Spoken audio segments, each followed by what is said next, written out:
অসমবাসীৰ লগতে শিল্পী সমাজলৈ এইমাত্ৰ আহিল এটা অতিকৈ ডাঙৰ দুখবৰ। হয় বন্ধু-বান্ধৱীসকল, অসমৰ বিশিষ্ট বাঁহীবাদক দীপক শৰ্মা আৰু আমাৰ মাজত নাই। এইমাত্ৰ আহিল তেখেতৰ এই দুখবৰটো, তেখেতৰ এই বিয়োগৰ খবৰটো। সঁচাকৈ শুনি খুবেই দুখ লাগিল। অসমবাসীয়ে হেৰুৱালে এজন ভাল বাঁহীবাদক, লগতে এজন ভাল শিল্পীক। এয়া অসমবাসীৰ কাৰণে অতিকৈ ডাঙৰ দুখবৰ।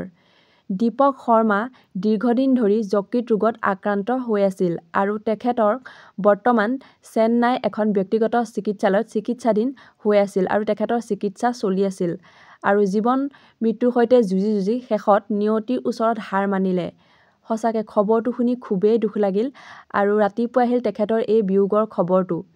আৰু ভগৱানৰ ওচৰত প্ৰাৰ্থনা কৰিছোঁ, তেখেত য'তেই আছে ভগৱানে তেখেতক ভালে কুশলে ৰাখক আৰু লগতে তেখেতৰ পৰিয়ালবৰ্গলৈ আমাৰ চেনেলৰ তৰফৰ পৰা গভীৰ সমবেদনা জ্ঞাপন কৰিলোঁ। সঁচাকৈ ভাল মানুহবোৰ কিয় বাৰু আমাৰ মাজৰ পৰা গুচি গৈছে।